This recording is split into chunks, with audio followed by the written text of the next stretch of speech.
Au Bénin, mon beau pays, la réconciliation avec soi et avec les autres. Les divisions qui causent les fractures sociales naissent d'abord dans nos cœurs. Nous sommes divisés en nous et écartelés entre le bien que nous voudrions accomplir et le mal qui nous atteint. Et ce mal nous divise des autres et divise les autres.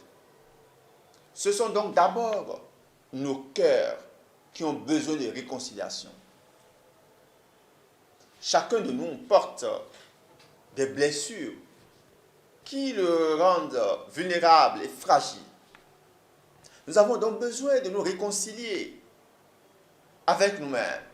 Nous avons besoin de réconcilier notre vie réelle avec la vie idéale dont nous rêvons.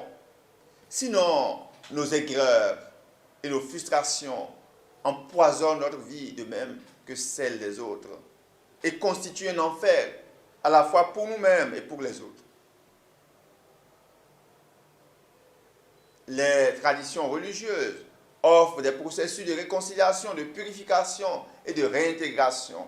La religion catholique offre le sacrement de réconciliation qui rétablit l'harmonie avec Dieu, avec nous-mêmes et avec les autres.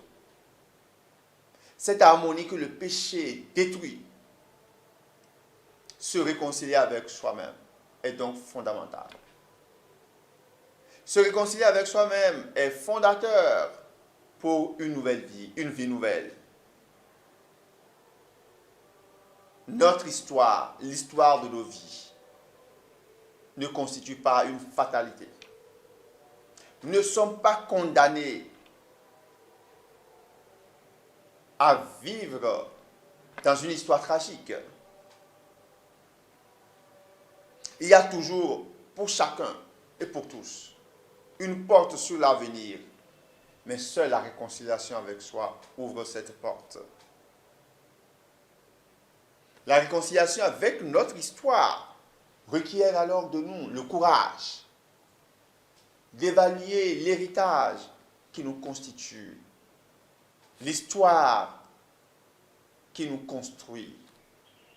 Nous saisissons alors les pesanteurs de réduction que portent les us et coutumes présentés par nos familles, notre tribu, notre ethnie, notre région comme valeur irréversible. La culture qui nous façonne n'est pas infaillible. Nous avons donc besoin de remplir les failles qu'elle a laissées ouvertes dans notre vie. Il y a d'incontestables contre-valeurs dans nos cultures que l'usage a même fait passer en proverbes et sentences. Nous devons remettre en cause certains aspects de notre culture et de notre histoire personnelle, familiale et collective. La réconciliation avec soi-même, avec son histoire, avec sa culture, est une propédeutique à la réconciliation avec les autres. Celui qui n'est pas réconcilié avec lui-même, avec son histoire, avec sa culture, ne peut pas se réconcilier avec les autres. Et la réconciliation avec les autres est un astre fondamental de la paix sociale. La Conférence nationale des forces vives de la nation, l'un des actes historiques majeurs que nous ayons vécu ensemble depuis 60 ans, en est une preuve incontestable. Celui qui a eu le mérite de la convoquer, cette conférence, le président Mathieu Kérékou, a signé comme mission aux assises, je cite, « La conférence nationale ne doit en aucun cas être érigée par personne en tribunal quelconque.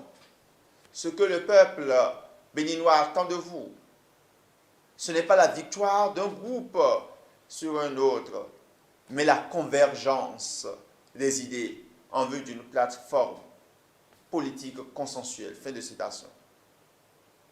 Ces propos peuvent être considérés par certains comme stratégie politique, eu égard à la facture de celui qui s'exprimait ainsi, mais qui pourrait affirmer que notre conférence nationale eût réussi si elle ne s'était pas déroulée dans l'esprit du consensus, de la conciliation, de la réconciliation, par le dialogue.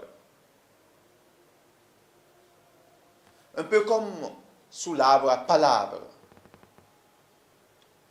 Sans cet esprit de conciliation, de réconciliation, comment aurait pu se comprendre cette assemblée constituée, je cite, des hommes et des femmes qui ne se connaissaient pas, dont certains se haïssaient, dont les intérêts s'opposaient, dont les souffrances s'excluaient. Fin de citation. Ainsi s'exprimait dans le rapport général le professeur Albert Thévoigré. Nous sommes donc interpellés à inventer et à pérenniser aujourd'hui encore cet acte de la conciliation, de la réconciliation, du dialogue, au-delà des divers clivages politiques, ethniques, familiaux, culturels, pour sortir de l'aveuglement, des ressentiments, des rancures, pour sortir de l'aveuglement, des ressentiments, des rancunes, des rancœurs. Il nous faut savoir relativiser le récit de leur tradition, éviter le risque de généraliser l'erreur de quelques-uns et d'apprécier la vie des autres à l'aune de leurs erreurs, supposées ou réelles, commises peut-être par leurs ancêtres. D'ailleurs, le récit des conflits n'est-il pas souvent variable selon la position de ceux qui le racontent dans une querelle? Chaque partie a toujours une part d'offense faite à l'autre, même si les degrés de responsabilité et d'imputabilité sont différents. Il n'y a pas que l'autre qui offense. Nous offensons aussi et peut-être plus. Il n'y a pas qu'offense dans l'autre et chez l'autre, comme il n'y a pas que vertu en nous et chez nous. Toutes les cultures, tous les peuples ont leurs vertus comme leurs limites. Toute vertu ou limite existe à degrés divers chez chaque peuple. Et même là où une limite nous paraît récurrente, il y a aussi une certaine permanence de bien à découvrir. Si nous ne réduisons pas nos relations à la sentence de l'ab uno dice omnes, c'est-à-dire qu'à partir de l'un qu'on est tout le reste, non, nul ne peut à lui seul refléter le caractère de tous.